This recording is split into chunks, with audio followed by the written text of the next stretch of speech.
Radio talk show. No insult intended. The news you don't get anywhere else. Doc Washburn. It's good to be able to get out of the studio so that I can actually kiss hands and shake babies. You just can't make this stuff up. As we say here in the natural state, y'all come see us. You better watch what you say, or you might just find yourself with the lead role. The Doc Washburn Show. Weekday afternoons, 4 to 6. If I don't lie down and take a nap, I'm going to keel over. Doc Washburn on 101.1. The Answer. Can we rock? What's up, Doc? Can we rock? What's up? All right, welcome to the Doc Washburn Show. I'm Colonel Conrad Reynolds, along with Will Huff. Hello. Sitting in for the great Doc Washburn. He's taking a long weekend this weekend and asked that we cover his show for today, and more than happy to do it. Yeah, I think he was going to go see his mom for Mother's Day. That's right. So- And he's going to see his mom for Mother's Day, as everybody should. And We should all go see Doc's mom. Let's all go. Let's all go. It's in Florida. She lives in Florida, I Yeah. think. So it'd be a great time to go. And but It's anyways, hard to replace Doc. He's got a unique sense of humor that we just can't capture. that's right. Well, no way can we capture Doc's humor. I mean, no way. But we're glad to be here and glad to cover. And we got a lot of things we'd like to talk about today. And I'd like to start off the show by talking about some of the state Supreme Court wins. There was one in Virginia, Will, that was amazing. Pretty big. So it followed up the Supreme Court ruling of the United States Supreme Court that said about gerrymandering and you can't make districts by race. And then it happened to coincide with a Virginia map that got struck down by their state Supreme Court. So the Virginia Democrats pushed for a new map. It got voted on, but apparently the whole system and the way that they voted and the wording violated the state constitution in Virginia. Exactly. And so they were trying to remove three seats that would have been, or that are normally Republican seats, remove them, make them blue by like having spider fingers coming out of the Arlington area.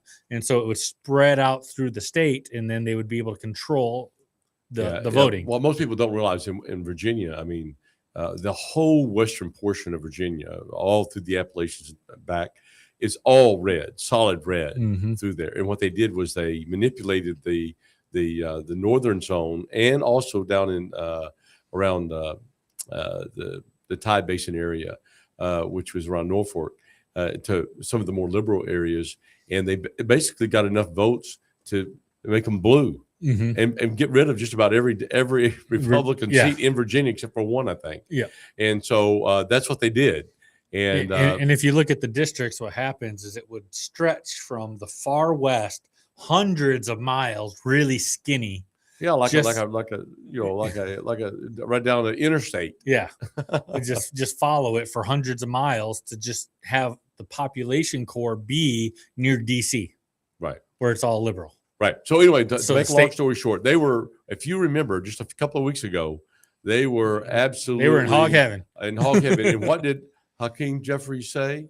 He said FAFO. Yeah. And he was really gloating about it. They were gloating. And then he said, "Hey, you know what? We're gonna do this and go to every state, and we're gonna gerrymander all of them to make sure we get control of Congress." Because if you look at blue states, the gerrymandering is just crazy. I mean, there's a lot of gerrymandering in red states too. It's not a one side system. In Arkansas, it's not here. We really don't have that much. I mean, you have the used to fatal finger and a few other things, but for the most part, we didn't have that much of gerrymandering. Not like you see in some of these other states. Like in Illinois, it comes out again long, skinny districts where the looks representatives like an octopus. Yeah, all the tentacles out. It's just really incredible. And in North Carolina's got it, in Alabama, but they're basically saying you cannot do that. But the Democrats were banking on this new map to try to push the midterms towards Democrats. Right. And now that this new map isn't happening, and I heard today that New York's map was actually struck down too. So if New York and Virginia don't get their maps, the redistricting is happening because of the U.S. Supreme Court ruling is going to lead to possibly about 14 new Republican seats that are normally Democrat seats. Because states like Tennessee are going to get rid of the district that was built out of Memphis. They're going to be able to split it up equally now. Yeah, was it Alito, the one that was the author of this decision? I think he was. And it turns out, he and Thomas are the most conservative Supreme Court justices without question. But Alito has been there 20 years. Can you imagine that? Yeah. But he's really not talked about much. But he is a really, really conservative Supreme Court justice and has been the author of some very, very monumental. The one that overturned Roe versus Wade. I mean, he was the very author consequential. of that. And so he is a very, very important justice. It's going to be sad to see whenever he leaves. But anyway, we'll see what happens. But I think he was the author of that. But they basically are cutting out this, like affirmative action or anything based on race. Anything based on race. Yeah. And so they're saying you should have a nation where everything's just based on merit and not race. Right. And so that was looking at skin color. And so that's a big win in Virginia for the Republicans in Virginia to make sure that this court decision has been turned down. And so, but now because it's been overturned by a Supreme Court, the left is freaking out. And one of the things they're talking about trying to do to counter this is decrease the age limit for justices in Virginia. Yeah, in the legislature, what they want to do is they want to reduce the age of the Supreme Court justices to 54, which would effectively get rid of every one of all 7 would be gone. All of them would be gone, and then they could appoint. Yeah, Spanberger would get to appoint new all liberal. Yes, and that's what they're trying to do, which I don't think is going to muster. It's a crazy thing, and I don't think that's going to happen. But they're talking about it. That's what they would like to do. No, well, one of the other things that they're trying to do is today the Democrats of Virginia asked the U.S. Supreme Court to step in and take over this case and over a state constitution, put the maps in order. So that's not going to happen. They've lost this battle. It's not going to go. I just don't see it, and they've lost this battle, and so they're going to try to win in any other way that they can. But believe me, folks, if they're able to get in control of the House, they are going to make President Trump's last 2 years completely ineffective as much as they can, and they will be blockers. And we don't need that. Not now, and not at a time when we need the president to be at full strength and doing everything in his will and his power to make America great again. And I think that he will continue to do that. Well, let's talk a little bit about Arkansas, because we're going to bring on Clint Lancaster, the attorney who had a huge case concerning Act 975 in front of the Arkansas Supreme Court. And I asked Clint to come on because I think that it's important for him to give a perspective. Yeah, and he'll call on him. He'll be on him. If we can get our producer Tommy, Clint's trying to call in, but it's ringing once and then going busy. I'm not sure what we can do on that, or if I text you his number, you can give him a call. So I'll do that. So you can set it up though. Well, anyway, so Clint Lancaster is doing his best. He's the guy that was the lead attorney in arguing the case before the Supreme Court. And I'd like for him to talk to you about the details, because I'm not the attorney, but I think that he could probably explain it in a much better way. Yeah, and it's a pretty big thing to say you have a victory at the Supreme Court level. Yeah, and this is a law that was passed, and basically it was struck down as unconstitutional. Yeah, but let's get back to the nexus of why this law was even getting challenged is because Independence County voters voted 63% to go to paper ballots back in 2024. In November of 2024. I remember it well, Will. And then after that, sometime in between then and December of 2025, the state legislature passed a law that says the quorum courts can overturn citizen-led initiatives. It was April of last year. Yeah. And so then in December of 2025, the quorum court of Independence County overturned the voters on their paper ballot measure, and they had a electronic voting election, even though the voters had chosen overwhelmingly to go to paper ballots. So Brian Norris, who was running for Secretary of State, then sued the county for overturning the will of the people. They went to court, and the first court in the circuit Court said, we don't have jurisdiction of this because it has been handed over to a court for appeals. Yes. And so, but the nexus of it was elected officials trying to take away the voice of the people of Independence County, who overwhelmingly went to the polls to vote for paper ballots. Right. And that's where this all started. And you were there on the ground during the paper ballot election, and it was a lot of confidence in the paper ballots. And there was a lot of confidence. The people there who voted for it, it was clear how the people felt, and they simply wanted a hand-marked paper ballot that could be counted. They did not want machines. They did not want the ballot marking devices, a computer screen. They did not want a piece of paper that had barcodes on it that they couldn't read. And they were very, very happy getting a hand-marked paper ballot that was going to be hand-counted. And I thought it was very, very exciting to see.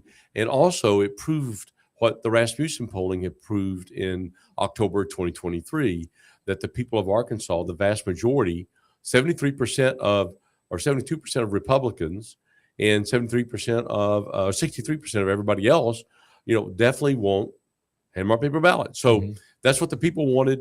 They voted on it. They had an opportunity to vote on the ordinance, and the county was supposed to have carried that out. And so what happened in January, people started calling and saying, hey, this January, just a couple months ago. Yeah. How are you preparing for the primary? Because there was no preparation. Do you need workers? Do you need volunteers? What are you doing for the paper ballot election? And that's when the county election coordinator told people, we're not going to paper ballots. JP's overturned it.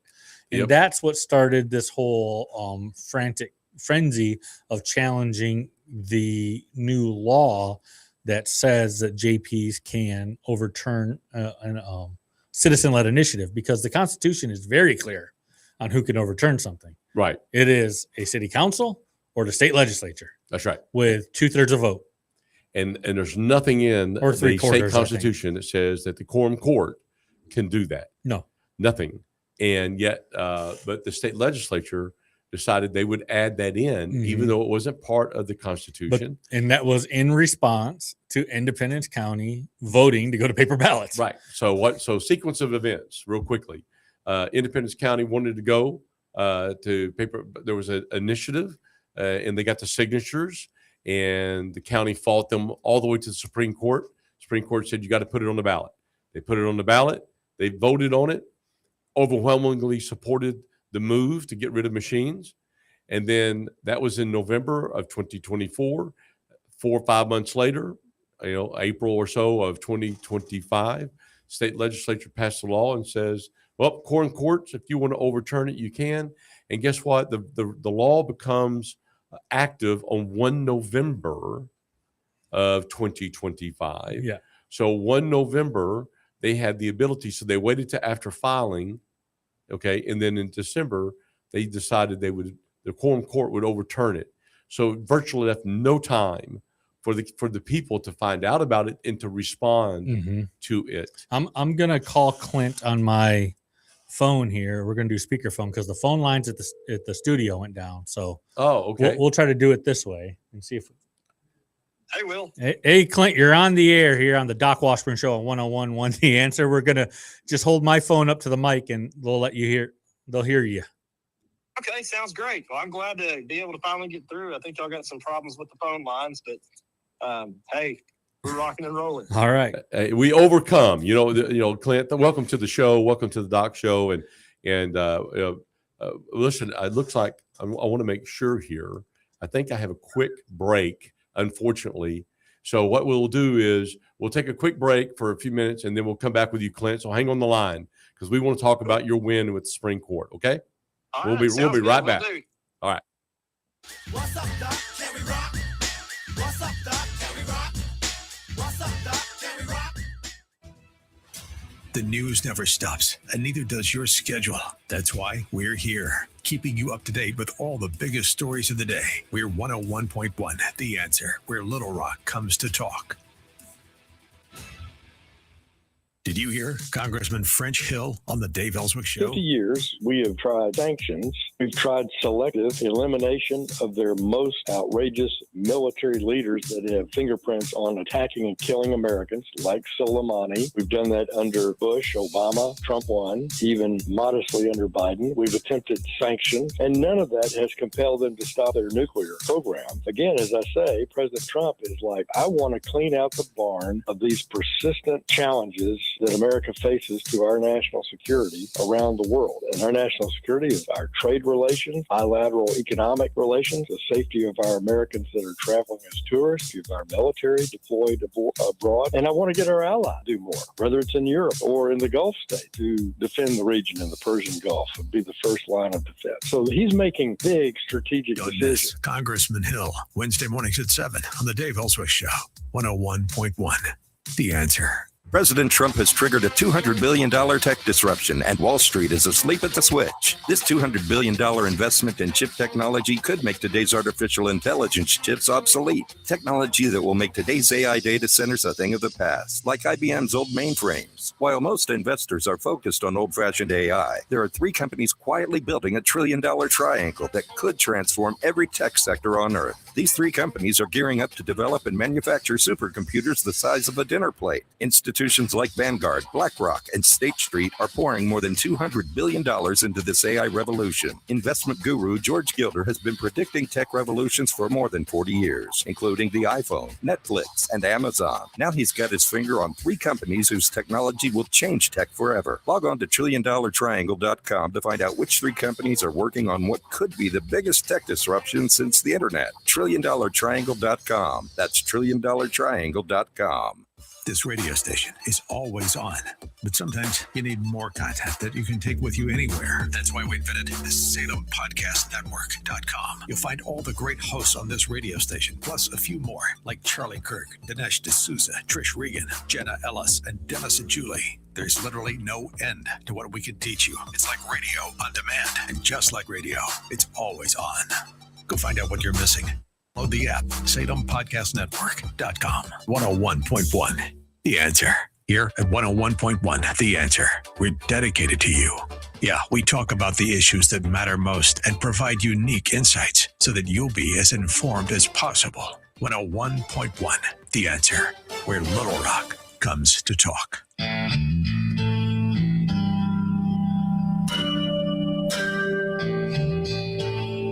All right, welcome back to the Doc Washburn Show. I'm Colonel Conrad Reynolds, along with Will Huff, sitting in for Doc, who is visiting his mother for Mother's Day yesterday. And I guess he's driving back today. But he asked us to step in, and I'm so happy to do it and privileged to do it. And on the line, we have Clint Lancaster. And Clint Lancaster had a huge win here in the Arkansas, against the Arkansas Supreme Court, or with the Arkansas Supreme Court. Clint, welcome to the show. And you were just starting to talk about your win on Act 975, and could you tell our audience how that went? Sure. So Act 975 was an act of the legislature sponsored by Matthew Shepard, the then speaker or former speaker, and Bart Hester, the senator from Northwest Arkansas. And what it did was it said, hey, we're going to change up how the Court of Appeals and the circuit courts have jurisdiction. We're going to give the Court of Appeals original jurisdiction of facial constitutional challenges. So if you ever said to the court, this law is unconstitutional in any possibility, it's just unconstitutional on the words that are written, then that's a facial challenge. And for the first time, it had to go before the Court of Appeals. And so we had brought a case on behalf of the people of Independence County. Brian Norris was the lead plaintiff. And what the court said was that jurisdiction of this constitutional challenge, because we were challenging another statute is facially unconstitutional. The court said, hey, this has to be heard in the Court of Appeals. I don't have jurisdiction. You're out of court. And so that's the Circuit Court of Independence County said that, right? That is the Circuit Court. And I think the Judge Weaver, Tim Weaver was our judge, and he's a good judge. Judges have to follow what they think is the current law. And right. So that was the current law. And those questions almost always get resolved at the Supreme Court anyways. And so what we did was we said, well, we'll appeal. We'll appeal to the Arkansas Supreme Court that Act 975 is unconstitutional. And so as the case was coming out of Independence County and headed down to Little Rock, Attorney General Tim Griffin's office moved to intervene and granted, so they became a party and got to argue and file briefs, and they wanted to defend Act 975. But it's probably because they're the ones that perpetuated it in the state legislature in the first place. Well, there was at the time I was working as a lobbyist, or maybe I was just up there for the fun of it. I can't remember at that point, but I remember I think it was Matthew Shepard and Bart Hester telling people that this law has been. Tim Griffin says this is constitutional, and he signed off on it. He has signed off on it and told them, hey, basically what he says that is this doesn't offend the Constitution. Okay. And then number two, since it doesn't offend the Constitution, you can do this. And if someone brings a constitutional challenge, it'll survive. And so that's basically what that endorsement meant. And so that induced the legislator to vote for it. I like to believe that our legislatures do not just go around approving willy-nilly unconstitutional laws. I like to think that they like the Constitution as much as we do. Right. And so, but they don't always act that way. But power is a funny. You say that, but the whole reason for this law is because they kept having their unconstitutional legislation thrown out by circuit courts. So they did this law so they could keep getting their unconstitutional legislation passed and not have it overturned. You're right. So what was said to either the committee or the chambers was, hey, judges in Little Rock, liberal activist judges in Little Rock, keep changing and doing, holding our laws unconstitutional. So let's send it to the Court of Appeals. In other words, judges in Little Rock get us unconstitutional. So let's send it to different judges in Little Rock. I'm not really sure how that reasoning and logic really plays out. But I also don't understand a lot of the stuff that the General Assembly does at times. But in that case, the way the act was written, if a judge in Little Rock didn't get the hear it goes straight to that appeals court, and then it's like a panel. If they decide nope, you don't have a case, it's just done forever, and you have no other options, right? That's how it was written. Well, I think you always have an appeal to the Arkansas Supreme Court. But, usually the normal method is like we did, trial court of original jurisdiction, which is the circuit court, up to, and in this case, it's an appeal by law to the Supreme Court. But usually it goes circuit court, court of appeals, Supreme Court. What they were going to have to do is go court of appeals, Supreme Court. It really made no sense because the Arkansas Supreme Court ultimately decides constitutional issues. It's an appeal as of what we call as of right. Mm-hmm. So you got the appeal going up. The crazy part to me that number one, I knew it was unconstitutional, and I think I testified before a committee that it was, and I think I said something like that. But you're going to do it anyways, and then and it did. The thing about it is, if you're going to change jurisdiction, the original jurisdiction, you should have changed it to the Supreme Court, who has ultimate jurisdiction of it anyways. Right. Well, Clint, we only got about 15 or so seconds before we have a hard break. And so what I'd like to do is for you to hold that thought.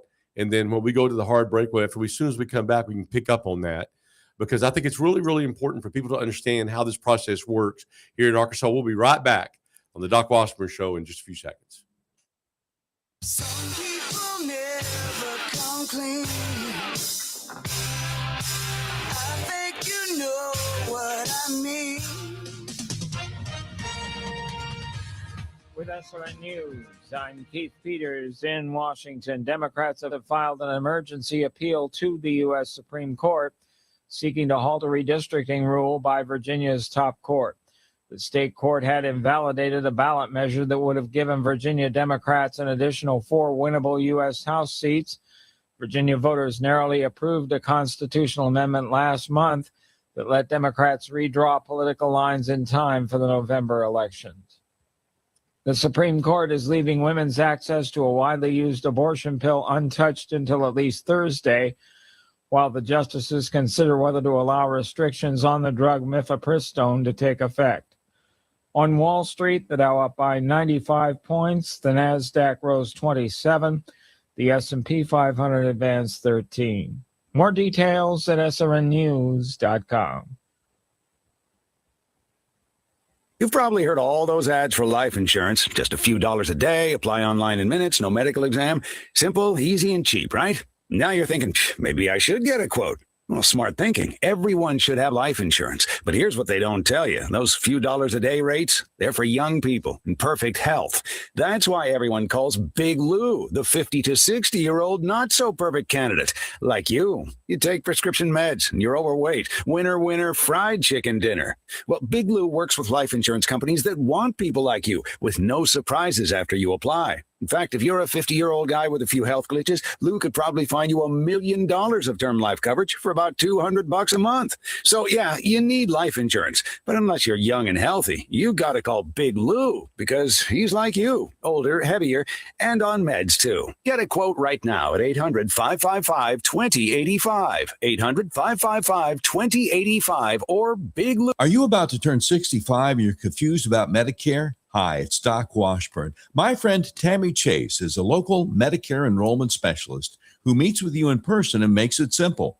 Tammy takes the time to understand your needs. She walks you through every option in plain language that's easy to understand. There's no confusion and no pressure, just expert help you can trust. Call my friend Tammy Chase for expert help in making it easy. Tell her Doc sent you. TammyChaseInsurance.com. I'd like to tell you about a man named Phineas who as a child survived the Holocaust. Phineas survived because Christians hid him from the Nazis, risking everything to save his life. Today, Phineas is in his 80s. He can no longer stand on his own or even leave his home to receive medical care. And when sirens sound and missiles fall, he doesn't have the time or the strength to reach safety. But once again, Christians are helping to save his life.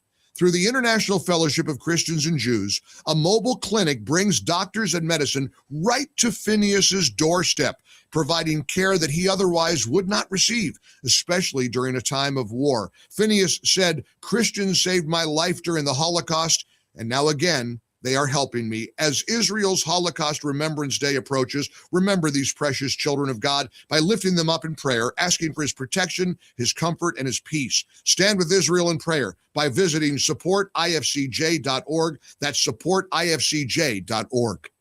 Don't let power outages leave you in the dark. At Northside Power, when you buy a Kohler in-home standby generator, you'll receive a free 10-year extended warranty on parts and labor, a $1,400 value. That's 10 years of worry-free protection, knowing your generator will keep your lights on, your food cold, and your family safe, no matter what the weather brings. This limited time offer won't last long, so act fast. Call Northside Power or visit northsidepower.com, your trusted local source for Kohler standby generators. Northside Power. Generators isn't something we do, it's all we do since 1978.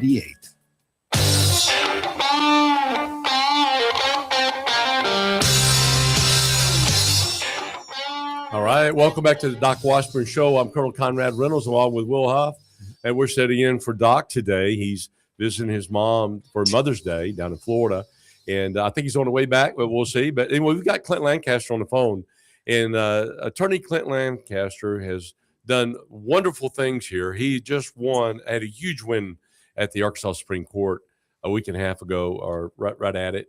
And Clint's on the line with us. And Clint, we left off where you were talking about this Act 975 that you were challenging, and you were explaining what the process is. Can you continue on with that? Yeah, so we brought our appeal to the Arkansas Supreme Court. Some people thought that was a little bit gutsy, but I've always kind of been accused of being a cowboy, so I figured I better live up to my reputation. And so we took it up to the Supreme Court, and it became the most beautiful appeal. It just fit right in. We argued, we had oral arguments. There was expedited briefing. There was expedited decision. And so when we did that, the Supreme Court came back and ruled completely in our favor, unanimously. We didn't have a single dissenting judge or anything going on like that. And so it was a great opinion. It warmed my heart. Colonel, there was a case cited in there called Reynolds v. Thurston. And that was the case involving you in a ballot measure challenge that we had done. So I think I think it was just, our development and our way that we kind of came to write and know what the Supreme Court wanted to hear. And of course, having a great case helps as well. And having a great plaintiff and Brian Norris helps as well. So and having a law that's unconstitutional. Yeah, so when I say great case, that's what I mean, right? Having a blatantly unconstitutional law. And what the Supreme Court said was the Constitution has assigned original jurisdiction to the circuit courts. The rule that the legislator used to pass Act 975 said, if there is not otherwise assigned pursuant to the Constitution, they can assign some jurisdictional things. And so, but it said, and the Supreme Court said, and we argued that it is assigned to original jurisdiction in the Constitution to circuit courts, and the Court of Appeals is assigned appellate jurisdiction. And that's what the Supreme Court said. They tracked our arguments 100%. We made great arguments that were really on point. And I don't think that the judiciary, you have a separation of powers issue as well. Amendment 80 gives the Supreme Court of Arkansas what they call superintending control over all the courts. What that means is they have complete control. They are the final authority. They are the authority for how courts are going to act, how lawyers are going to be disciplined, how all this other stuff. And one of my arguments to the Supreme Court was, do you really have superintending jurisdiction if the Court of Appeals can or if the legislature can just change the Court of Appeals jurisdiction? Do you really have complete and utter control? Are you really the final authority if the legislature can just come in and change it by a supermajority vote? Both houses. I'm not, into the slippery slope argument, as a fallacy here, but, you could almost say, well, if they get away with that, then who can they assign it to next? The Attorney General? Can they say, we get the final say? Well, that's what, essentially when they passed Act 975, that's what they said was, I know you people, as I like to say, this is how I view the legislature as talking to people like us, the normal Arkansans. I know you peasants went to the polls and you passed Amendment 80 saying who would do what. But we, the legislature, being of a high and mighty status, think that that's wrong. And we're going to undo it. Right? That's why. That's been the attitude about a lot of things, Clint. It's not just this. It's a whole bunch of stuff I've seen. I know. Even in Independence County, what brought this case up was the people there passed hand-marked, hand-counted paper ballots, and the quorum court said, peasants, you peasants of Independence County, you don't know what's good for you. I do. So we're going to undo that. We thumb our nose at thee. Yes. Yeah, exactly. He's like, I hear you complain, peasant, have cake. And so this ruling, how does it affect now the original case in Independence County? So we're waiting on the mandate to issue. So the way the law works is jurisdiction can only be in one court at a time. Okay, 2 courts in Arkansas can't have concurrent jurisdiction except in very limited situations. So what we're waiting on is this mandate to issue. That's what the Supreme Court sends back to the circuit court saying, hey, this is what you must do. This is our decision. This is what we're ordering you to do. And that vests jurisdiction back in the circuit court. And so I think what we're waiting on is for that to go back to the circuit court. And in the meantime, while the mandate hasn't been issued, we have the ability to petition for attorney's fees. I don't know that we'll get them, but you never get anything you don't ask for. So we intend to ask for them. It's kind of like the old game hot potato. They threw it to the Supreme Court, and the Supreme Court threw it back to them and said, "No, it's yours. I'm sorry." Yeah, but and so we'll go ahead, Colonel. We'll see what happens now. So what would be the time frame, Clint, for it? You think? I looked at. I think I calculated this. Don't hold me to it. This is just an approximation, but I believe it hits on the mandate. Hits on May 18th. The reason for that delay is there's a time period for the losing side to petition for rehearing, or for the losing side to try to go up to the U.S. Supreme Court. So you have the SCOTUS says, the Supreme Court of the United States says you have an as of right appeal, not that they'll take it, but you have the ability to appeal up to them from any ruling of a court of last resort. And the Arkansas Supreme Court is a court of last resort. In Arkansas, it's the court of last resort. And so they have a chance to appeal it back up there. So basically the Supreme Court holds jurisdiction and gives those sides a chance to either ask for rehearing or take it up to SCOTUS. So we got a week. So they got till next Monday in order to do that. And then after that, what? After that, jurisdiction will vest back in the circuit court. We have 2 defendants complaining that they hadn't been served, so asking ye shall receive. And then we'll ask for a hearing, and the judge will take this issue back up on the merits instead of the Act 975 challenge is what us lawyers call a collateral challenge, because it's not essentially the underlying issue, it's something else. And so that was a collateral challenge they won. So collateral challenge is out of the way. We're looking at a hearing on the merits. A hearing on the merits. And because of the time frame, and we're talking about, the election coming up in November, that means would they expedite that? In other words, they would do that pretty quickly. Would you think? I am seems like I told the Supreme Court in oral arguments in this case that I look forward to having a case before them that is not expedited. But I do think that this one will be expedited. I think Judge Weaver will give us a hearing promptly because these are questions of law that he just needs to decide. And then I'm sure the losing side is going back to the Supreme Court of Arkansas, whichever one it is. I'm pretty sure that this underlying act we're challenging in Independence County is also facially unconstitutional because the Constitution doesn't allow the legislature to do what it did, just like Act 975. Mm-hmm. And so, what I would say to our esteemed elected members of the House and the Senate is please stop passing unconstitutional laws so that I don't have to challenge them. Well, then they would lose this power that they've been grabbing over everyone. So why would they do that? Well, but when life's great mysteries. When it comes to the Act 975, giving the power away, that's the law. Or the law that we're challenging, or that you're challenging in Independence County, is the same thing you were saying. So they gave the powers that were assigned by the Constitution to somebody else, and that was the quorum court, and that's what we're challenging in Independence County. Well, it's a little bit more nuanced than that. So the Article 5 allows the people to do petitions by referendums and initiatives. And so that does not, the Constitution says the House, the General Assembly, or a city can repeal a citizen-led initiative. It says nothing about a county being able to do it. And I don't think this Supreme Court is going to read words into the Constitution that are not there, which is what they'd have to do, because what we're challenging is an act from the legislature that said quorum courts have the same powers as the state and the cities under the Constitution. And you can't count how many times the word, I'm going to tell you, you'll see this argument. Okay, here's a preview. The word county is used 11 times in the Constitution. If the drafters of Article 5 wanted to include counties in this power, they knew how to spell that word. Mm-hmm. That's, again, slippery slope here, but could eventually, if something like this were held up, where they could eventually say, you know what, Clint Lancaster gets the final say on any kind of citizen-led petition that passes. He gets the final say on if we do it or not. Well, I hope not. I mean, I'm not that be all end all. I'm just a lawyer trying to make my way and fight for what's right. So, but that would be like similar to what they're doing. They're just assigning someone else the power that isn't there in the Constitution.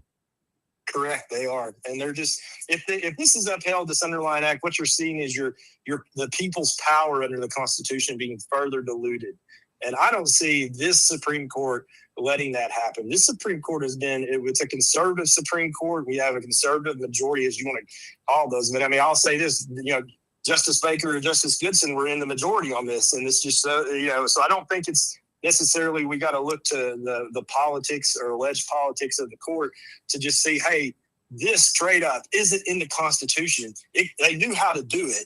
And then the legislature just said, hey, I'll do it anyways. Just like they did with Act 975. Right. Do you think these cases will have anything to do with even though you're not arguing these cases, but the petition process challenges that have been levied against the laws that were enacted to hurt the petition process? There's a lot of challenges going on right now. Do you think these will all intertwine eventually? I don't think so, simply because those constitutional challenges to the petition process were brought in federal court in Northwest Arkansas. And so and then we're in state court. But I do believe those have been held unconstitutional as well so far. So, I told a reporter the other day to go count how many times the acts of the legislature and the General Assembly have been held unconstitutional, because we got to be one of the highest in the country. And it seems like this Chanel cabal, like I call it, they're just dead set on taking power away from the citizens of Arkansas. Are you seeing that with everything that's been passed in the last 2 years? Oh yes, you peasants, you have too much power. What I think this really came from was especially the petition challenges laws were the ones that we brought. Arkansas Voter Integrity Initiative and some others brought some ballot measures, statewide ballot measures, and then some county measures, and they were like, "Oh my gosh, they got us. We didn't pass laws to cover this, and they're not doing anything wrong, but they're using their power, and they're using it in a way we don't like. So what we have to do is we have to put these peasants in their place." That's exactly what happened. That's exactly what happened.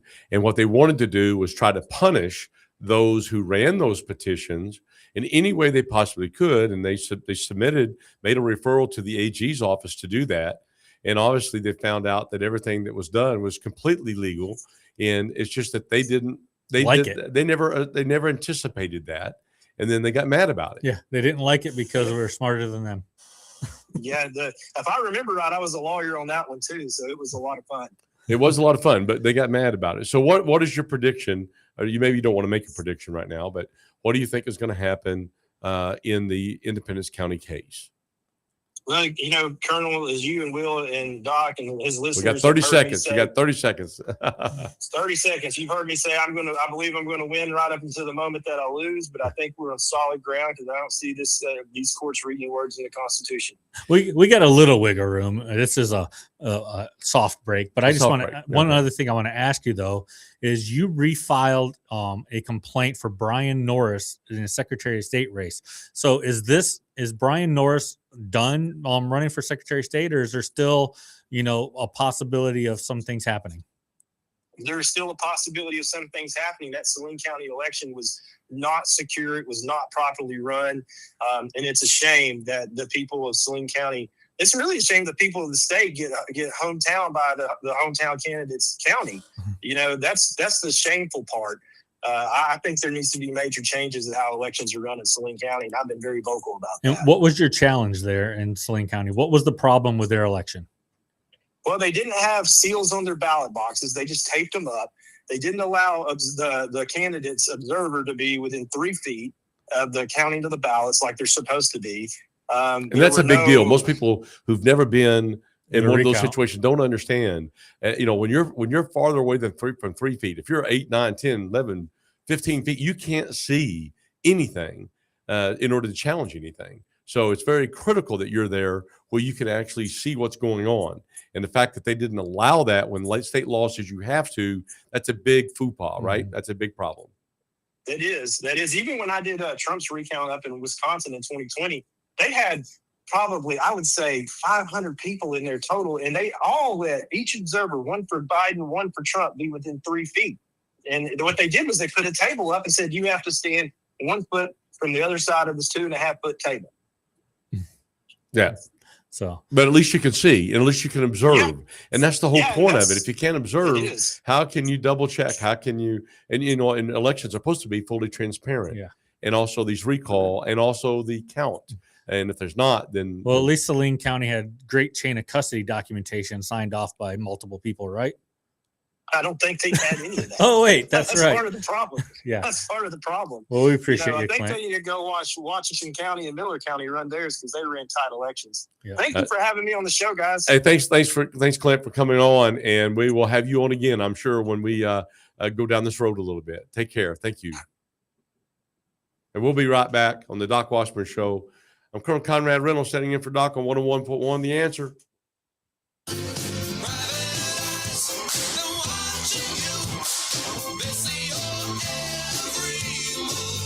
When your car is making a strange noise, no matter what it is, you can't just pretend it's not happening. That's an interesting sound. It's like your mental health. If you're struggling and feeling overwhelmed, it's important to do something about it. It can be as simple as talking to someone in your community, or just taking a deep, calming breath when you need it. Nice. For mental health resources, check out loveyourmindtoday.org. At loveyourmindtoday.org, you'll find information that may help you get through a tough time. Things like tips for dealing with stress, how to navigate difficulties like financial worries, anger, substance use, and more. You can also find real stories of how people navigated their own mental health challenges. Because once you start to address the problem, you can go so much further. Visit loveyourmindtoday.org. That's loveyourmindtoday.org. Brought to you by the Huntsman Mental Health Institute and the Ad Council. This is 101.1 The Answer, where Little Rock comes to talk. Start your day with Dave Ellswick in the morning, breaking down the stories shaping Arkansas and the nation and hearing what you have to say. Then in the afternoon, join Doc Washburn as he takes on the biggest headlines, asks the tough questions, and opens the phones for real conversation. Because on 101.1 The Answer, talk radio means your voice matters. Call in, sound off, be a part of the discussion at 501-401-1011. Plus, hear from some of the biggest names in talk radio. CNN Scott Jennings, Mike Gallagher, Larry Elder, bringing you smart analysis, strong opinions, and the debate everyone's talking about. Local voices, national perspective, and your chance to be heard. 501-401-1011. 101.1 The Answer, where Little Rock comes to talk. Real talent is defined by what people can do, not where they learn to do it. So by stopping at the education section of a resume, you might throw away the perfect hire. You might miss someone who has valuable skills to offer to help your business thrive right now and in the future. Because the truth is this: Skills First Hiring helps you see talent others miss, like more than 70 million stars, skilled through alternative routes. When you let their story unfold, you gain a competitive advantage, because hiring managers who start with skills are 60% more likely to find a successful hire. See the real person, complete. See what others miss. Hire skills first. Learn why it's a competitive advantage at tearthepaperceiling.org. Brought to you by Opportunity at Work and the Ad Council.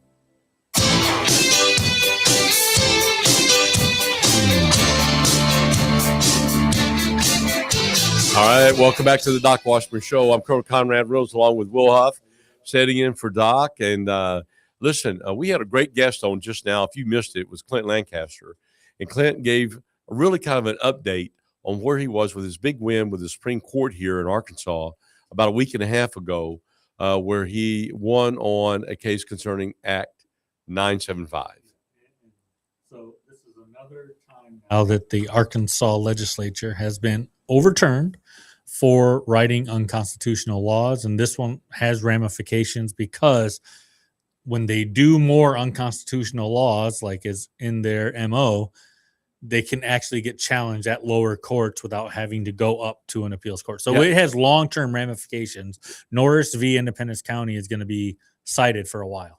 For a long while. Yeah. And it's going to be a big case. And basically what we're talking about is the folks in Independence County, passed a referendum, an ordinance, if you will, in November of 2024 to get rid of machines and go to voting machines and go to hand-marked paper ballots. And it was challenged, and they didn't do it. Yeah. And to make a long story short, Brian Norris sued and took it to their circuit court. And the circuit court said, "Look, I'm sorry, but we don't have the jurisdiction to hear this. You got to go to the appeals court." Well, that's completely unconstitutional because so anyway, the Constitution already outlines who's got original jurisdiction, and the state legislature doesn't have the power to overturn that or reinterpret that. Mm-hmm. So anyway, they had to sue to go to the Supreme Court, say the Supreme Court, can you please tell these people they can't do that? And the Supreme Court said, you know what, unanimously said, you can't add to do the that. Constitution. I'm sorry, that's unconstitutional. So goes back to the circuit court. Yeah. And now the judge there in the circuit court, Judge Weaver up in Independence County, has an opportunity to rule on the merits of the case. And this will be about a different law that was passed, which I forgot. I didn't write down the number on that one, but so this will be on that law. Whatever Judge Weaver decides, the other side is going to appeal. So it'll end up on this other law back at the Supreme Court of Arkansas, where they're going to have to again say, is the legislature allowed to add to the Constitution when the Constitution already spells out who can do what? Right. And so that's what it's going to end up. And if I had to put money down, I would say that Independence County will have hand-marked, hand-counted paper ballot elections for the future. I think that's going to happen. So and so in order for them to make it to where the quorum court of any county, all 75 counties, can overrule the will of the people, then they're going to have to add that into the Constitution. Now that will probably be a legislative effort. Yeah. They'll have to do the because they're allowed to get a couple amendments on that can onto the ballot. Well, yeah, they're allowed to put it on the ballot, and so it'll probably be a legislative. They don't have to go through and get all the signatures. That's correct, like citizens do. Right, and go through the they've already been struck down. Pretty much, the federal court has said the hurdles that they put in place are unconstitutional in order to get to get the people to do a ballot amendment and be able to get the signatures to do that. So anyway, but the state legislature can do it. They can say, hey, we want to change the law. We're going to pass something here, and we're going to put it for the people to vote on. They'll probably do that, but we'll see. We'll see how that turns out. It was interesting for Clint to say that there is an opportunity for state issues to get appealed to the federal Supreme Court. But I don't think that's going to happen here because Tim Griffin's office said they respect the opinion of the state Supreme Court here. But I don't think the U.S. Supreme Court would ever hear it either. No, I don't think they would hear it. But, I don't think they would ever hear it. But it ties into something that happened right before we got on is the Democrats of Virginia have asked the U.S. Supreme Court to intervene in their case for the maps. And so I was wondering, why would they ask? But now we learned from Clint that is a part of the process, that it's there if you want to appeal to it, which the Supreme Court's not going to hear it because this is not a federal case. So. Well, they've heard state cases, I think, before too, but they've got to be willing to hear it. Yeah. And I think in this case, I don't see that happening and I don't think it's going to happen in Virginia either. I don't think that they're going to listen to, or hear the Virginia case either. No, I don't. They're going to let the Supreme Court of Virginia speak for the people of Virginia. Yeah. And I think they're going to allow the people of Arkansas to be represented by the Supreme Court, and that decision is going to stand, especially when you have a 100% a unanimous vote. Yeah. Well, listen, we're going to be gone. We'll be right back in Doc about Washburn 2-3 minutes. Doc Washburn Show.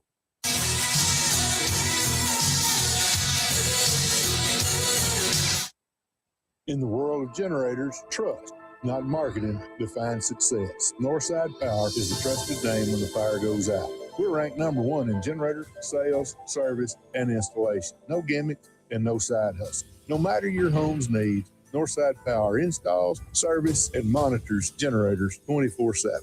When the power goes out, excuses don't keep your lights on. Experience does. That's Northside Power. Generators isn't something we do, it's all we do. Scott Jennings fearlessly fights back against the mainstream media on the Scott Jennings podcast. The Supreme Court's decision striking down racial gerrymandering. The Supreme Court said enough is enough. And in this ruling, the justices raised the bar. They said if you want to challenge a map as discriminatory, you now have to prove actual intent, not just point to statistical disparities. Subscribe for free today on Spotify, Apple, YouTube, or SalemPodcastNetwork.com. Find us at 1011FMTheAnswer.com. Download our app, stream us 24/7, or watch us at snc.tv. KDXE, Kamek Village, Little Rock. News this hour from Town Hall. I'm Keith Peters in Washington. President Trump says he prevented Iran from gaining a nuclear weapon years ago in defense of allies in the region. If the Obama deal wasn't terminated by me, they would have had it 6 years ago, and they would have used it immediately on Israel and also the rest of the Middle East. You saw that when they started shooting rockets. Nobody thought Saudi Arabia and Qatar and UAE were going to get hit, or Kuwait, Bahrain. think it was a tremendous strategic mistake, and they wasted those missiles. We have the Patriots that knocked them down every time. Trump spoke at the White House today saying the Iran's ceasefire is on life support after he rejected the country's latest proposal for not including a nuclear concession.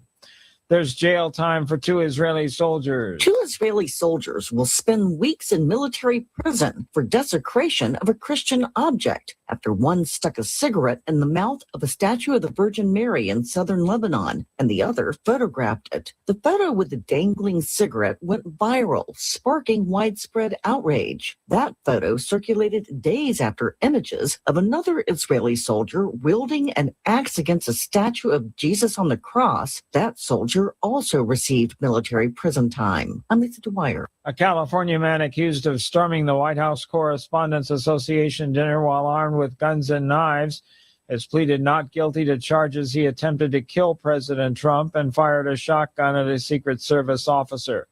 Cole Thomas Allen was handcuffed and shackled and wearing an orange jail uniform when he appeared in federal court. On Wall Street today, the Dow Jones Industrial Average up by 95 points. The Nasdaq rose 27. The S&P advanced 13. More on these stories at townhall.com. Hey, I'm Kirk Cameron. Is health insurance eating up your budget for 2026? If you're looking for ways to better steward your finances, consider this: Christian Healthcare Ministries. It's a health insurance alternative at half the cost. Join CHM today by visiting chministries.org/wellness. While insurance companies tell you when to join, what to pay, and where to go, CHM is different. As a ministry, CHM allows you to share the burden of medical bills with other Christians. You can enroll, switch programs, or leave at any time. Christian Healthcare Ministries.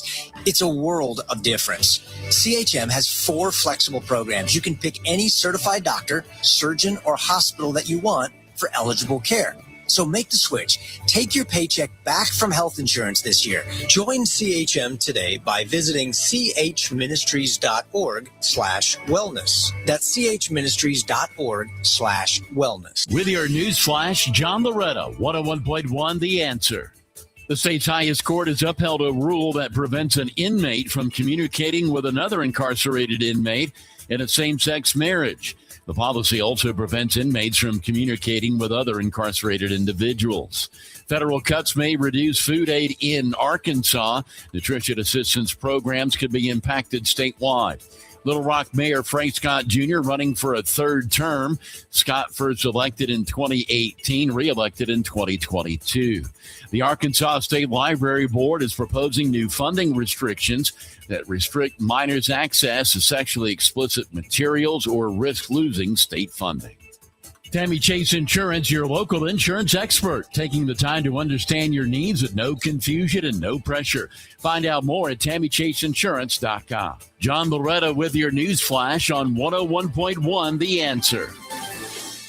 With your sports flash, I'm Tony Desiri, 101.1 The Answer. Arkansas baseball will face Kentucky on Thursday, a 3-game series that will close out the regular season. Arkansas fell Sunday to Oklahoma 15-10. They did take 2 of 3 in the series with the Sooners and are now 15-12 in the SEC with the conference tournament next week. Arkansas softball heading to the NCAA tournament where they'll host the Fayetteville Regional after going 42-11 this year. On Friday, they'll face Fordham. They're also hosting Washington and South Florida. NASCAR Shane Van Gisbergen won at Watkins Glen Sunday, winning the race from pole position. His 2nd straight win at the Glen. He led 74 of the 100 laps and won by over 7 seconds over Michael McDowell, with Ty Gibbs finishing 3rd. And in Major League Baseball, the Cardinals off today. Tuesday, they'll face the A's. David Lucas Financial, focusing on ways to help you save money, not giving it away to the financial world. Learn more about worry-free retirement today at TotalWealth.com. I'm Tony Desiri with your Sports Flash on 101.1 The Answer. The more you listen to your kids, the closer you'll be. So we asked kids, what do you want your parents to hear? I feel sometimes that I'm not listened to. I would just want you to listen to me more often and evaluate situations with me and lead me towards success. We're not adults, so just be there and listen. I just want someone to yap to. And I just feel like I'll be fine. Like if someone just hears me talk and talk and talk and talk and talk and talk and talk. You're doing a really good job. And I don't think I tell you that enough. And I know sometimes we get into it and it's just hard on both of us. But, try to understand me more and I'll try to do the same. Listening is a form of love. Find resources to help you support your kids and their emotional well-being at sounditouttogether.org. That's sounditouttogether.org. Brought to you by the Ad Council and Pivotal. Live from Little Rock, Doc Washburn. It's fun when they let me out to go talk to people. He's like the adorable puppy, he chews on your Christian Louboutins, but somehow you still love him. They say I'm a distinguished radio talk show. No insult intended. The news you don't get anywhere else. Doc Washburn. It's good to be able to get out of the studio so that I can actually kiss hands and shake babies. You just can't make this stuff up. As we say here in the natural state, y'all come see us. You better watch what you say, or you might just find yourself with the lead role. The Doc Washburn Show. Weekday afternoons, 4 to 6. If I don't lie down and take a nap, I'm going to keel over. Doc Washburn on 101.1. The Answer. Can we rock? What's up, Doc? Can we rock? All right, welcome to the last hour of the Doc Washburn Show. I'm Colonel Conrad Reynolds along with Will Huff. Hello. And we're sitting in for Doc, who went home to Florida to visit with his mom on Mother's Day. And so we were so happy to be able to sit in for him. Hey, fun little thing. That song that he plays, What's Up, Doc? Do you know who the artist is of that song? No, who is that? Shaquille O'Neal. Shaquille O'Neal. The basketball player. Yeah. It was a song of Shoe his size from 23. Yeah, from early 90s.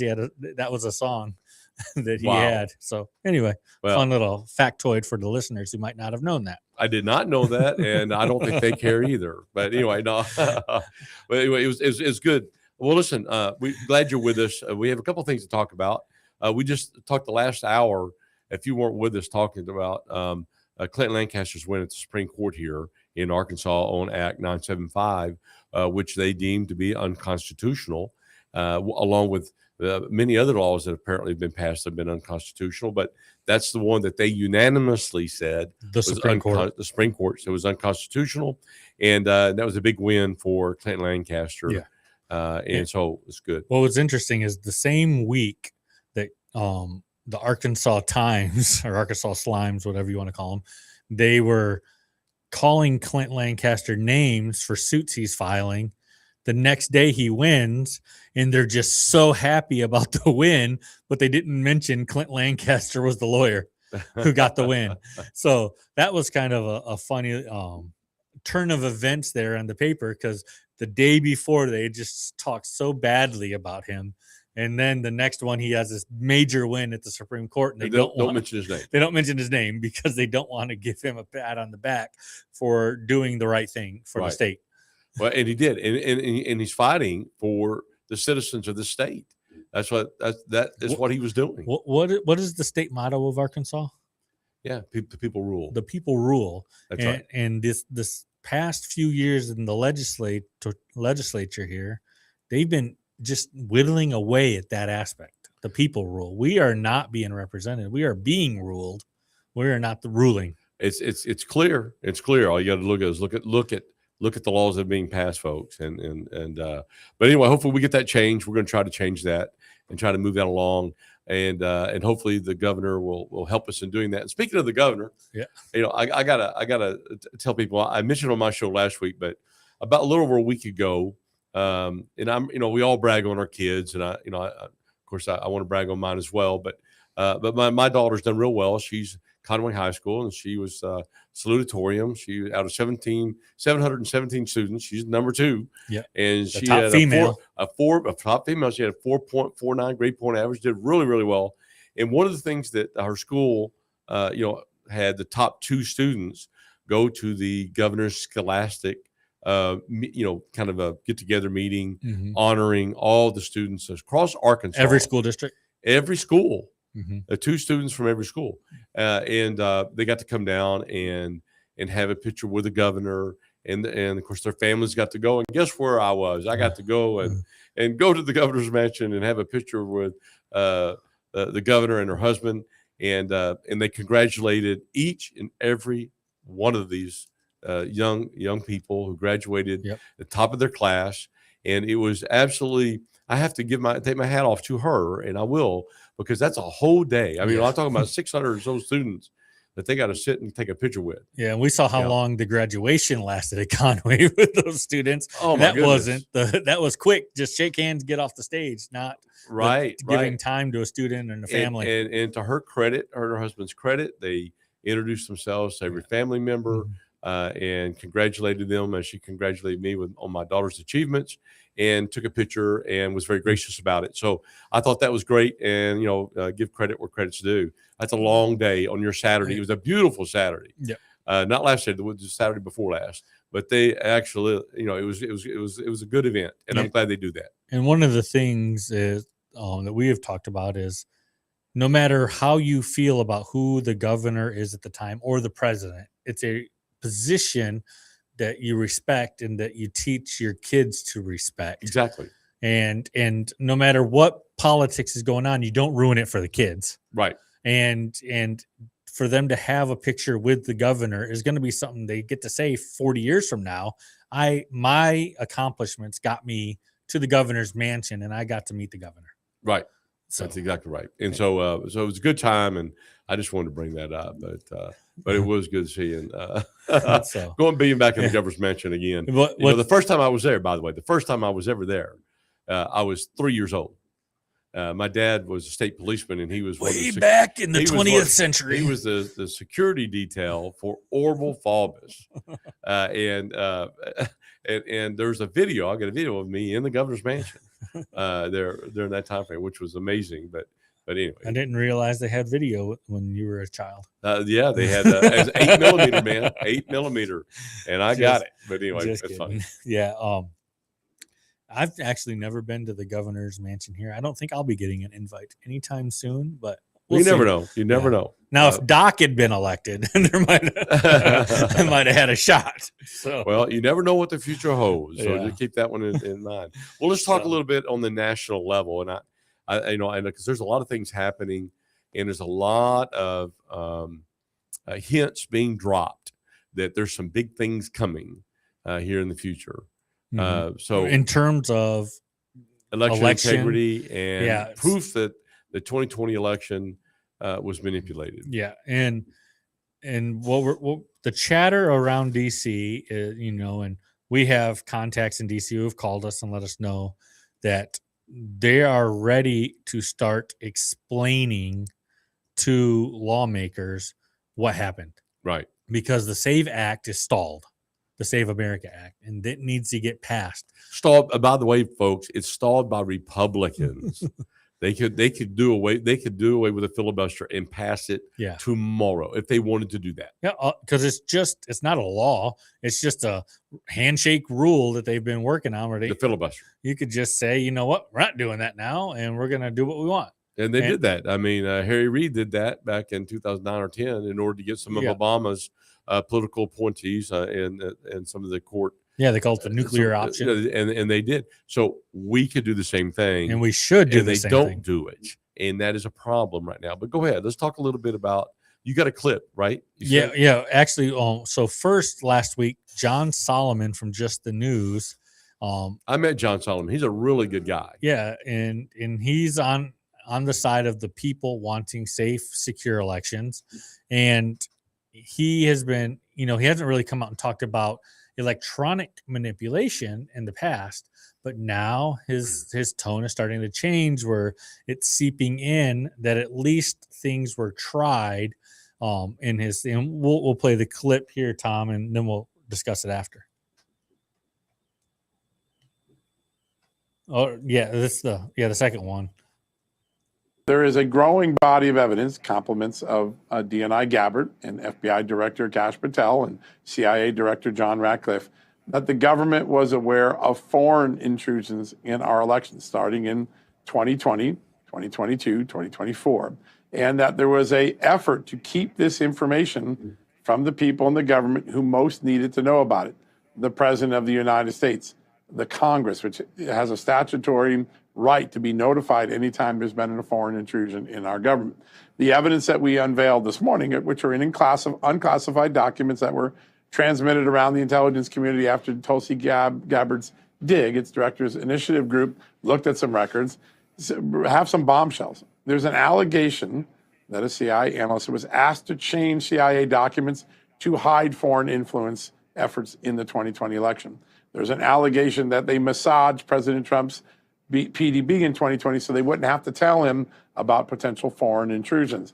There's an allegation that analytical products were hijacked and suppressed because they rightfully used evidence showing that China was trying to influence the election in a more aggressive way than had been acknowledged publicly, or that Venezuela had some capabilities in election machines that raised concern. That doesn't mean they were deployed, but knowing that there were vulnerabilities, knowing that there were exploits, knowing that there were mal-influence operations going on, you want your commander-in-chief, you want your Congress to know this, and it looks like the deep state, if these documents are an accurate reflection of what the classified evidence is, was trying to keep the commander-in-chief, the American public, and the Congress dark about real threats to our election. Instead, we were force-fed a narrative as the most secure election in America. We now know that wasn't a true story. What we're beginning to see is an overt effort by intelligence officers to keep the people, the American people, elected, lawmakers in Congress, the president, from knowing and acting on real threats. So folks, that is huge. I'm not in the intelligence community, but you have been for a long time. Right. And what you're seeing is very few people at the top were the ones that were orchestrating apparently this effort to ensure that critical information that our political leaders should have had, they made sure they didn't have it. And that is incredibly wrong. I mean, it appears that Krebs was part of this group who was in charge of the CISA, and so they were trying to make sure that the president did not know that there were vulnerabilities and that there were capabilities by these foreign actors to manipulate the elections. He said 2020, 2022, and 2024. Yep. So it tells me that there are going to be people arrested, man. I'm telling you right now, there are going to be people arrested, in my opinion. For withholding the information, from changing reports. They said there was a specific report. It's called the PDP. There's the Presidential Daily Brief. And what they were saying is, the president gets briefed by the intelligence community. It usually is every day. President Trump changed that to like once a week or once every 2 weeks. And of course, they couldn't, there was a lot of problems with them. Oh my gosh, But as he said, I've already heard it once. I don't need to hear it, every day. The same thing. And he gets briefed. But they do have a presidential data brief that goes in, and they brief him on everything that's happening in the world every day, typically. And what they were saying is that this was taken out of it. This information was taken out so that the president did not get that information. So somebody would write the report, and then somebody else would in the final version. Usually all the agencies will put in their stuff, and it goes to the Director of National Intelligence. Director of National Intelligence, kind of puts all that and decides what makes the cut, what goes in and what doesn't. But they were trying to make sure that the critical information about election manipulation did not get in there. And that is key. And I'm telling you, if that comes out, that happened, and there will be names of people who did that. And so they're going to have to lawyer up probably. And this isn't the first time that information had been withheld from Trump, because when he was incoming president, Obama was withholding information. They didn't want to give them the full security briefings of everything that was going on, and they were using the Russia hoax as reasoning. It's a reasoning not to brief him on classified information. That's exactly right. Which is not once he's the president-elect, you're supposed to be in those briefings and learning what's coming on. And so it looks like it never stopped. Yeah, that's right. And keep in mind, all of the people in the intelligence community the people in the upper echelons all knew that the Russia thing was a hoax at the very beginning, but they used that in order to punish Trump and his administration, and basically to make sure he didn't have access to anything. Listen, we're going to take another break, but we will be back in probably about 2 or 3 minutes. I'm Colonel Conrad Reynolds in for Doc Washburn. We'll be back on the Doc Washburn Show. What's up, Doc? Can we rock? What's up, Doc? Can we rock? What's up, Doc? Can we rock? If you're considering investing in precious metals, don't wait. The Iranian conflict seems to be nearing an end, and the time is now to position your retirement for massive growth. Advantage Gold is America's #1 precious metals company, and they want to send you a free gold and silver investor guide valued at $49 when you call 800-900-8000. Plus, you'll get a free copy of economist Ken Rogoff's book, Our Dollar, Your Problem. Our specialists can help you open a new account or transfer funds from an existing IRA, tax and penalty-free, and show you how a gold-backed IRA can put real, tangible assets into your retirement portfolio. Markets react to news cycles, but gold has maintained its value through inflation, volatility, and economic uncertainty. When the purchasing power of the dollar declines, that's when investors turn to gold and silver. Make your move now. Call Advantage Gold at 800-900-8000. Results may vary. Consult your financial advisor before investing. Call 800-900-8000. That's 800-900-8000. America is at a tipping point. To ensure we stay the land of the free and home of the brave, you need to be informed and engaged. That's why we're here. 101.1 The Answer, where Little Rock comes to talk. In his new movie, The Dragon's Prophecy, Dinesh D'Souza brings the new Middle East into focus with a message of perseverance, faith, and a shared global destiny. Could the fate of the world, of humanity itself, be somehow tied to this place? At long last, we have peace in the Middle East. Israel and Christians are coming together in a way they have never been before since the book of Acts. But is this the end of Hamas and radical Islam? What does the Bible say? We have to become fighters in the spirit for God. We don't accept what the enemy wants to do with our culture. We don't accept what he wants to do with the nation. If we keep fighting, we win. Powerful, prophetic, a must-see movie based on Jonathan Cahn's international bestseller. The Dragon's Prophecy combines history and scripture with faith, justice, and renewal. The Dragon's Prophecy, a new film by Dinesh D'Souza. Now available on Amazon, YouTube, and iTunes. Here's NASCAR Hall of Famer Mark Martin. As a race car driver for 40 years, I survived a lot of crashes. Not everyone can run into a wall at 200 miles an hour and walk away. Without a seatbelt, I wouldn't be alive today. Now I'm retired, back home in Arkansas driving my pickup. I'm shocked how many people aren't wearing seatbelts. Why risk your life when it only takes 2 seconds to buckle up? Take it from number 6. Buckle up, Arkansas. A message from the Arkansas State Police Highway Safety Office. 101.1 The Answer. Weather. If this forecast holds, we are in for a beautiful start to the work week. High of 81 today under sunshine, 60 for the low tonight, a few clouds and sun tomorrow, and a high all the way up to 85.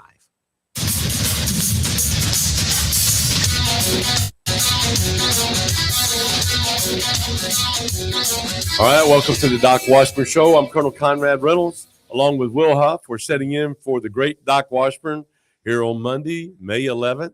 And we cannot come close to his greatness, but at least there's a warm body in the seat. That's it. That's it. And I appreciate the opportunity to host his show since he's down visiting his mother in Florida. Do you have a Bill Clinton impression like he does? No, I don't. I can't do Bill Clinton like. Well, what about the old man? Do you have? No, the old man? I don't have anything. I don't have anything. So, but anyway, we were talking before we went on the break about what's going on in D.C. and about some of the big news that's going to be dropping pretty soon. Yeah, and it's been hinting that there was a lot of foreign interference trying to happen in 2020 that the national intelligence community knew about, but they kept it from the president and his team, so that way they wouldn't act on the information that was given to them. And just yesterday, or maybe last night, the president was doing an interview, and he was asked about election security in the SAVE Act, and we have a clip for that. We'll play that real quick, and then we'll talk about it. Venezuela and voter fraud. There are Venezuelan engineer whistleblowers who have provided your administration, my understanding is, with a lot of information and documentation alleging vote rigging in the U.S. elections, including in 2020, through an operation engineered in part by our foreign adversaries and centered in Venezuela. Are you familiar with this information, and is anything going to come of that? Yeah, a little bit. And, well, I'm familiar with voter fraud because we have a lot of it, I believe, coming up on the 2020 election. The 2020 election was rigged. You know, when I used to say that, they'd say, oh, the cameras would turn off. How can you say? Now they don't turn. The information, a lot of it's already out there. The election was rigged. It was rigged. You look at Georgia, you look at Pennsylvania, you look at these states, they were rigged. It was a rigged election. And they used COVID to do it, and they used crooked, dirty cops to do it. You know, they're dirty cops. Like you read about Comey. Comey's a dirty cop, bad guy, bad for the country, bad guy. But no, the 2020 election was rigged. Anytime you have mail-in voting, you're going to have a rigged election. Anytime you're not using voter ID, the Democrats don't want, they're fighting us on the Save America Act. Anytime you don't have, when somebody says we don't want voter identification, that means they want to. It means they want to cheat. That was got cut off a little bit. Well, I agree with him. I think the first state that they're going to be able to prove and show beyond a reasonable doubt that it was manipulated and stolen by mail-out ballots and whatever else and manipulation would be Georgia. Mm-hmm. I think Georgia's going to be the first state that they're going to be able to prove that. Yeah, because they've already confiscated the ballots from 2020, and now they're subpoenaing the workers, the election workers. Right. And I think that you're going to start seeing arrests coming, folks. And I think it's going to be proven that the 2020 election was, in fact, rigged. Yeah. Started last week. Kash Patel was on Fox News, and or the week before last. He was on Maria Bartiromo's show. And he said arrests are coming from the 2020 that election. I promise, he said. Yeah. So we director of the FBI says there's arrests coming. And then, President Trump mentioned Comey. Comey has been indicted, and they said part of it was the seashells that pretty much called for the assassination of President Trump. But most lawyers say that, that won't pass the muster on free speech abilities. But when Comey was being interviewed today, they asked him what else was in the indictment. He didn't want to say.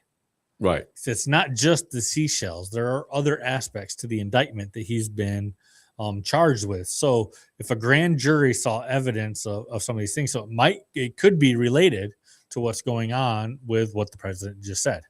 Well, apparently, there's a lot of rumors, a lot of talking in Washington, D.C. About a lot of shoes are going to drop here pretty quickly. That's going to expose a lot of the actors, the people who are in political office today, and also in the intelligence community that allowed all this to occur. And there is the grand jury convened in South Florida looking at the grand conspiracy charge. It goes all the way from 2016 to today. Right. That includes Russia. And Joe DeGeneva is the prosecuting attorney, retired actually out of the D.C. area. He was on Fox News all the time, but apparently he's down there as well and taking that effort over, or at least helping in it. Yeah. So I suspect they've really got some really good information out of that. Yeah, they're moving the chess pieces around to go in for the checkmate, and it looks like people like the Mike Lindells of the world, the General Flynn's of the world, the Colonel Conrad Reynolds of the world. Yeah, all of us that are martyrs for the cause. We care about our elections, we care about our vote, we care about our country, and so we're going to get some redemption. And the president's top aide Susie Wiles told me in person that it looks like we're going to get our redemption, and we could talk about her a little more after the next break coming up. Yep. And we will be right back on the Doc Washburn Show. I'm Colonel Conrad Reynolds along with Will Huff. We'll be back right after this break. Or after the break we got in about 10 seconds. So 10 seconds. On 101.1, The Answer, to Doc Washburn Show. Join us back here in a few minutes. Right. You said 42. That was for the middle break. No, he said he changed from 52 to 42. With SRN News, I'm Keith Peters in Washington. The U.S. Supreme Court has set the stage for Alabama to get rid of one of two largely black congressional districts before this year's midterm elections. The decision Monday comes after the court in April struck down a majority black U.S. House district in Louisiana as racial gerrymander. The Supreme Court is leaving women's access to a widely used abortion pill untouched until at least Thursday, while the justices consider whether to allow restrictions on the drug mifepristone to take effect. Justice Samuel Alito's order Monday allows women seeking abortions to continue obtaining the pill at pharmacies or through the mail without an in-person visit to a doctor. On Wall Street, the Dow up by 95 points, the Nasdaq rose 27, the S&P advanced 13. This is SRN News.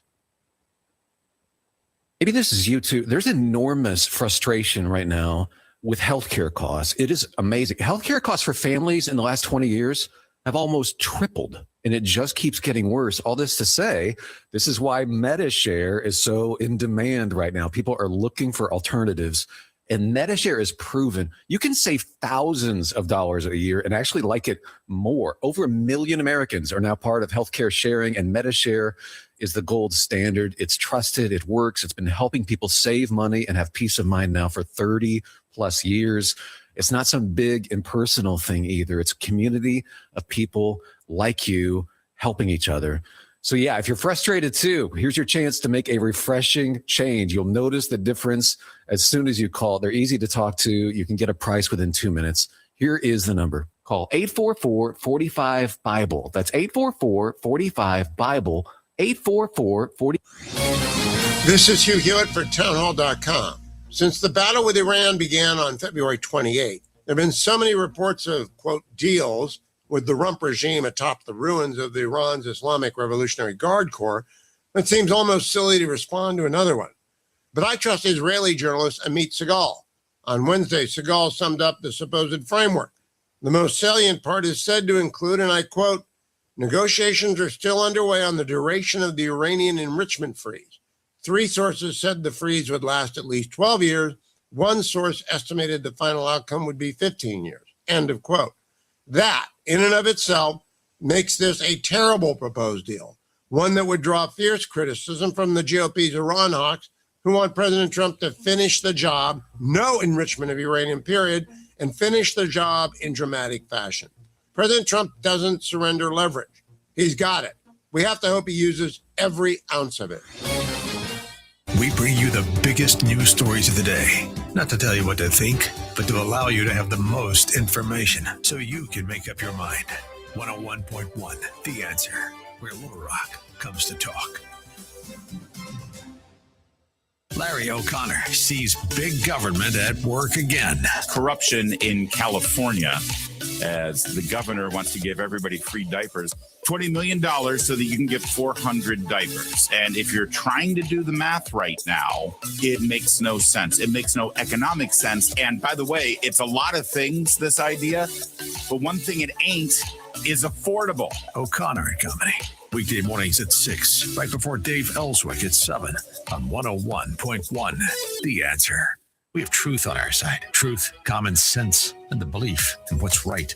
Use the truth to win those arguments. And stay tuned to this station to find out what's real, what's true, and who's telling the lies. That's why we exist. 101.1 FM, The Answer.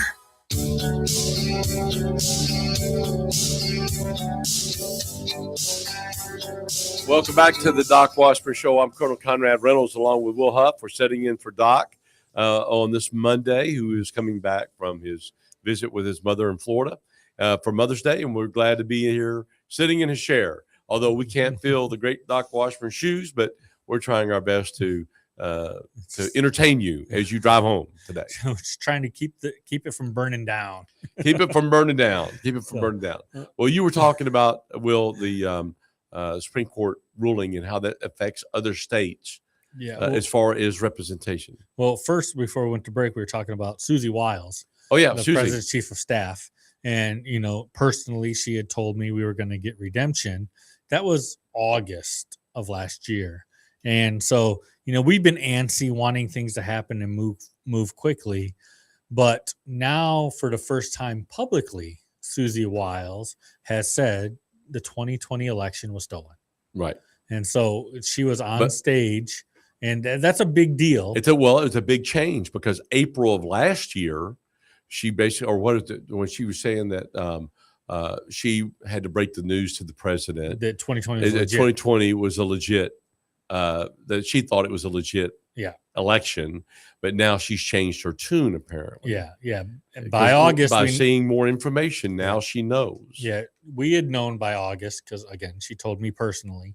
But we also had meetings where we've talked to the people from Venezuela who wrote the code for these machines, right? Who had said there was hanky panky going on. The engineers that President Trump just talked about in that last clip. We've interviewed and debriefed those engineers. Yeah, to see if what they were saying was from true. Venezuela. Yes, with another American engineer to look at their information to see are they accurate or not, and is what they're saying good. And so we've known this stuff is coming. The problem is the timing hasn't been on our side. We wanted it done before any primaries happened because in red states, if there's manipulation, it would be during primaries because you obviously can't have a Sarah Huckabee Sanders losing in a general election. Right. So if there were any hanky panky, it would be in those type of primaries. And all the experts will tell you that all the experts will tell you that the people that who know this, as far as any type of manipulation, if it's in a blue state, it's going to be, if it's a solid blue state, obviously it's going to be in the primaries of the blue states. Same thing in red states. Yeah. And because Maine is not going to all of a sudden elect 2 Republican senators. Right. So they'd have to do the cheating in a primary. Right. Or to be believable. It has to be believable. 2020 wasn't believable. And that's why so many people just said this doesn't pass the smell test and started fighting. Right. And so now we're finding out that the intelligence agencies knew foreign adversaries were going to try to manipulate the election in many ways, not just vote flipping in machines, but mail out ballots, voter ID, online information just to make people think one way or another about a candidate. And, we know they even accessed voter database information so they could target specific voters to get them information to make them go one direction when going to the booth. Right. So it's attacked by a thousand different vectors. Death by 1,000 cuts. Yeah, but you got different vectors to come in to try to manipulate an election, and it's pretty interesting when you talk to people who really understand how this can be done, and it really is kind of frightening. So that's why we have been on a tirade trying to get people to understand you have to have hand-marked paper ballots to capture the voter's intent, and all you have to have hand-marked counted ballots under video with strict chain of custody in order to ensure that that person's vote actually counted. And it's simple, but that's the reason that many of the European countries do that now. They don't use machines. There's a reason, folks, they don't use them. But you get so many people who are fighting us, and they simply don't know what they're fighting for. We're fighting for them, and they don't really even understand it. Yeah, it's like the little kid about to run into the road. You're trying to explain to them you can't run into the road or you're going to end up getting hurt, but they don't understand that we're trying to protect them and what we have. But what's interesting is, Independence County is trying to go to the safe method while it's getting fought by Republicans in the state of Arkansas, while in the national level, you have the president and his chief of staff saying the election's been stolen. And they're in Arkansas saying, well, it's all fine here. We're never going to have to worry about it. When it's, as you just heard John Solomon and the president say, there are people who care about manipulating our elections, and they're going to try, and these machines are vulnerable. It's not a conspiracy theory anymore that the machines are vulnerable. The computer scientists have proven it. It's been proven in court. And then now we have the Venezuelans who have said, yes, we can do it. And here's how we could do it if we wanted to. And so all of this is starting to come out. You have Kash Patel saying arrests are going to be coming soon. And it appears that our government knew it. I mean, not all, certain people, certain programs, probably the intelligence community, probably within the CIA, who knows, but they know. Yeah. Okay. And so I think this is the kind of information that when declassified will convince the American people, but more importantly, Congress, to actually do something about it. Okay, because this is probably our one shot in history to be able to fix this problem. And ladies and gentlemen, it's a problem. And that's why AVII, that's why our organization has worked hard to educate people, to let them know of the threat that exists and why we cannot allow this to be in our elections. Yeah. One of the things, back to the John Solomon report of them withholding information from the president, is that hasn't gone away. There's still a deep state inside of our government that's trying to withhold information. We know because there was a group under Tulsi Gabbard who was writing a report leaving out the Venezuela stuff again. They didn't want the president to get briefed on this information, along with other key factors, key information that they were omitting on purpose, so that would not be briefed. That's exactly right. Yeah. And so we actually had to let the president know that there was a group under the DNI that wasn't going to the top. It was down low that was keeping it from the reports that were going to get to his desk. And he happened to have the report and said, "You're right. It's not in this. We're going to have to do something else." So this is still happening. And when we talk about the deep state, I'm going to read you a quote from John Brennan. It's Barack Obama's ex-CIA director. He says, "There's still a legion of professionals in law enforcement environment, Department of Justice, as well as the CIA and other places. The ones who are refusing to follow politically motivated prosecutions, those who are refusing to support any type of political activities in the part of the Trump administration that are inconsistent with the authorities, responsibilities of the intelligence community, law enforcement community, and Department of Justice." What does that code speak for? That's him saying we have a resistance, and we're going to use the excuse of these aren't in our wheelhouse, so we're not going to follow his instructions and give him what he wants. But he's right, because there are many attorneys that work for the Department of Justice who are refusing to prosecute. We heard about Minnesota. In Minnesota, who are refusing to prosecute even the fraudsters in Minnesota, right? The Somali fraudsters, they refusing to prosecute them.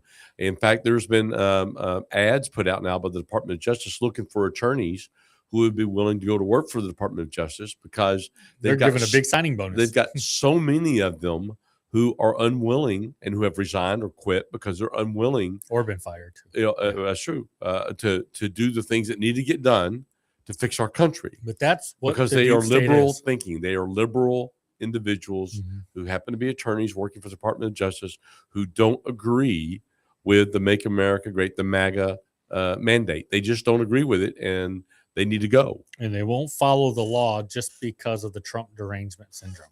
So they won't do their job and follow the law. Now, you knew firsthand that when this was starting to change with this deep state, with the senior level people they were bringing in who were civilians, right? Oh, yeah. We saw that way back several years ago, even under Obama. We saw a huge change. And, the president has the ability to really, really impact the executive branch all throughout by his political appointees. And there's a thing called the Plum Book. And the Plum Book is it's kind of a list of all the positions that exist within the federal government that the president under the executive branch has the authority to appoint. And people compete for those jobs. And there's over 4,000 of them. But you can put your people in some of the key positions, whether it's the Department of War, whether it's at NSA, whether it's wherever it's at within the Department of Justice, Agriculture, anything under the executive branch. Anything under the executive branch. And they have all these positions. And typically they put in people that are loyal to the president. And that's what the Project 2025 was kind of supposed to be, as a hiring list. Right. In order not the boogeyman that everything was putting it out. It was really just a hiring list. That's right. And so what they found was that President Trump in his first administration really didn't understand all of that. And more than half of the positions they never filled, number one. Number two, they left a lot of people in those positions and didn't get rid of them.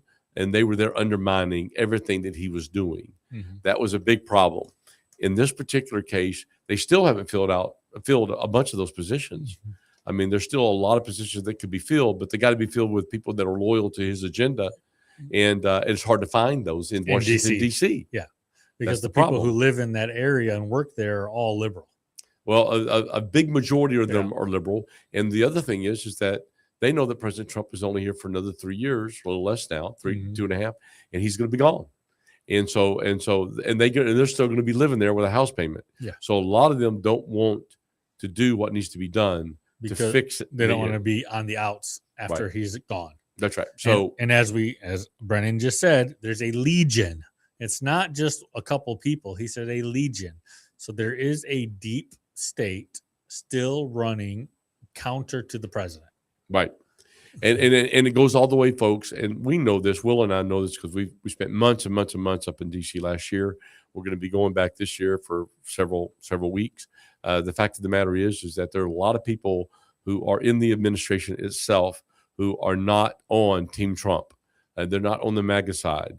And they are there biding their time, but also undermining the efforts of this president. And so, anyway, I hope that he continues the way he's going, because if he doesn't, he's our only hope to fix elections in America. He's it. Yeah, it's not going to happen at the state side because Republicans say it's okay because Republicans are winning in Arkansas, and then you have Democrats saying, well, we like the way it is because they're getting their way most of the time. So it's not going to change at the state and local level, and it's going to take a national emergency to get things done. But there's a lot of moving parts where the Supreme Court has been standing up for the right thing in elections. And just now they have ruled that the Alabama districts that were drawn based on race are unconstitutional. So that just came out now. So Alabama will have to get rid of their 2 blue districts. Yeah. And let me tell you what else is going to be coming down the pike. It's going to be South Carolina. And it's going to be North Carolina, Georgia, and so they're going to come and say, "Hey, these states are going to say, hey, Mr. Supreme Court, help us out on this." I think you're going to see some blue states where you're going to have somebody sue based on like Illinois, Chicago. Well, we can finish this conversation up after the break. We got a break coming up, and we want to talk about more here on the Doc Washburn Show in just a minute.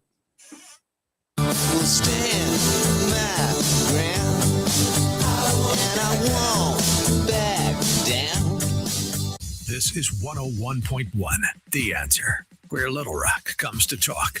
Start your morning with a voice you know and trust. Dave Ellswick, bringing you the issues that matter to Arkansas, the news behind the headlines, and conversations you won't hear anywhere else. Then in the afternoon, stay informed and fired up with Doc Washburn, breaking down the biggest stories of the day and what they mean for you. And all day long, hear from some of the biggest voices in talk radio. CNN's Scott Jennings, Mike Gallagher, and Larry Elder, bringing you sharp insight, lively debate, and the perspective you've been looking for. News, opinion, insight, and the conversations shaping our community.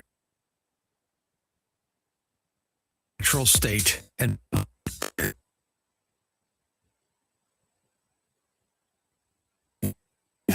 where Little Rock comes to talk. Did you hear Congressman Bruce Westerman on the Dave Ellswick Show? You can get people from the Democrats to many times support conservative policies. What's your special elixir that's helping you do that? Well, there's different groups of Democrats up here, and there's some that there's issues that you can work with them on. And most of the time it's just looking at the facts and finding somebody that wants to work for the good of the country, and we can work together on issues when we do that. It's really the far left of the Democrat Party that's sounding the bell and that's got the attention of the media. But when we look at certain economic issues and issues with natural resources, we've been able to do a lot of good work on the Natural Resources Committee.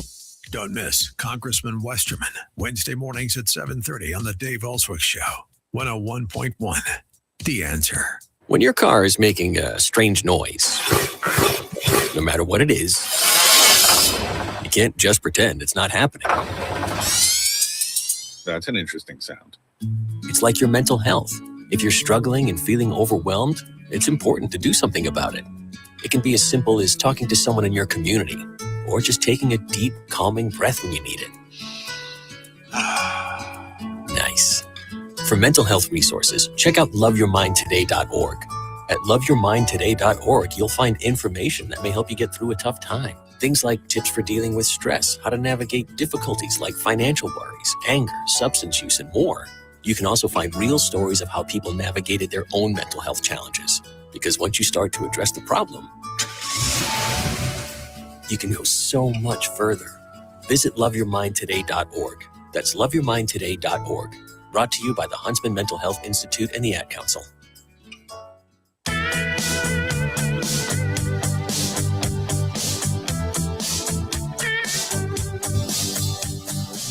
All right, welcome back to the Doc Washburn Show for our last segment. I'm Colonel Conrad Reynolds along with Will Huff. Hello. And we're sitting in for Doc, who is visiting his mom down in Florida, and he's on his way back. And we're privileged and honored to be able to sit in his seat, although we cannot fill his shoes, but we're trying our best to entertain you as you drive home.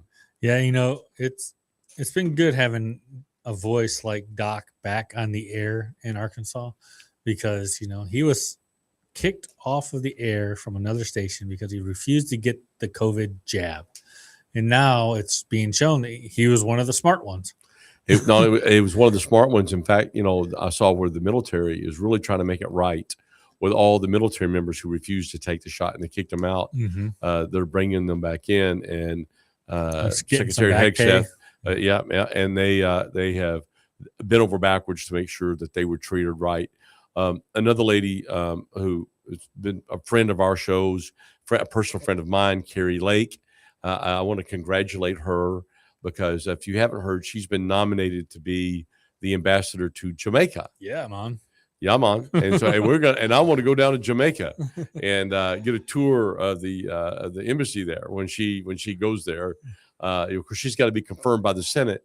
But I will tell you, you couldn't meet a better person. Carrie Lake is a great American, and I'm glad that she even came on the Kernel of Truth, and we were able to. Yeah, she was one of our early episodes. Yes, she was at the other studio, like right away. So we were privileged to have someone like her in one of our first episodes out of nowhere. We had big guests, right, a big guest, and she was one of them. You couldn't find a more down to earth individual who cares about her country, and she was also cheated out of her elections, both of them. Yeah. And I think that all that is going to be proven. So I think that she deserves to be the ambassador down there. I think she'll be a great one. I really do. So before we wrap up today, it's coming out that we've been talking through the show about this hour about the CIA and intelligence agencies withholding information. Right. Apparently, this is from Senator Grassley and Johnson. They're saying DOJ records show that investigators had evidence as early as 2020 suggesting Hunter Biden may have been involved in potential prostitution-related crimes, but never went after them. Just sat on them and kept the information from others so he couldn't be prosecuted. Wow. That's after the intelligence agencies. How many of them signed a letter saying the laptop was fake? Yeah, it was 51 or 52 intelligence professionals, supposedly. Yeah. And all of them got their clearances pulled, by the way. So, and they deserved it. Yeah. For signing something so ridiculous. It really was ridiculous. This is just showing throughout the first Trump presidency, when anyone would say there's a deep state, eyes would roll. They would say there's no such thing as a deep state. There's nobody undermining. There's nobody. This is just good guys and bad guys. And, Trump's a bad guy and the intelligence agencies are the good guys. And that's what they were, how would they go at it? Now we're just seeing more and more and more that there is a deep state, and that what it is the people who are unelected holding up anything good from happening and then withholding information and lying and cheating the American people from the truth. Yeah. And it's true is, laws for thee and not for me. And so what they do is they have these laws and they go out and they'll prosecute people they dislike or people who are not on their team, but yet they will not go after anybody on their team at all. They won't do it. And we've seen that right here in Arkansas. They're doing the same thing here. and again, people keep getting away with it. There's been no accountability for the people who have been undermining the government and the will of the people. And a lot of people are getting very fed up with it. And so Doc Washburn is texting me, by the way. He is at Buc-ee's right now. Buc-ee's. Asking for suggestions on what to eat. So I told him we got the brisket, but for me, I also like that fajita Texas burrito. So I like the mega biscuit, the big one, the extra large. I think it's like $14 or something, but man, it is great. So that's why I'm distracted here. I have the host of the show texting me during the show, asking me what he should get at Buc-ee's. But yeah, so it's going to be interesting to see how this plays out. We're probably going to be back in DC by the end of the month, and sounds like it. We've been asked to come back up, and so we will. There's some things that we want to get done there to help try to push the administration as far as we can in order to go ahead and pull the trigger on some of this stuff that needs to get done for election integrity. Again, we believe that if President Trump doesn't do this, it can't be done at the state level. We have seen that state by state by state, to include our own state, that we just can't get the state legislatures to open their eyes or have the guts to do what needs to get done. And President Trump understands that. And I just hope that they will do it at the national level. And we're seeing more and more and more momentum from sitting senators in getting things done. Ron Johnson is one. Ron Johnson has really changed his tune. Yeah. And Tuberville has come out, and Burleson, Representative Burleson, and Representative Burchett, and these guys have also started coming out now. So it's looking like the legislators are getting on board with trying to really do something. We need Thune to kill the filibuster and pass the legislation that needs to be done to protect, the constitutional rights of time, place, and manner being legitimate for people having safe, secure elections. And I don't think Thune is going to kill it until the information is so overwhelming and that it comes out, and that there's such an outcry by the American people. That will be what will change them. Other than that, for whatever reason, and I don't know what the reason is, but it appears he's resistant to change. Yeah. And, in our last 20 seconds here, do you predict that Donald Trump is going to say aliens are real? I would say he's going to no. I don't think he will. Because they're trying to release all these files slowly. I think he'll say it's up to the American people. But listen, folks, it's been great sitting in for Doc. I hope you come back. Doc will be in tomorrow on 101.1 The Answer. I'm Colonel Conrad Reynolds. We're gone for today.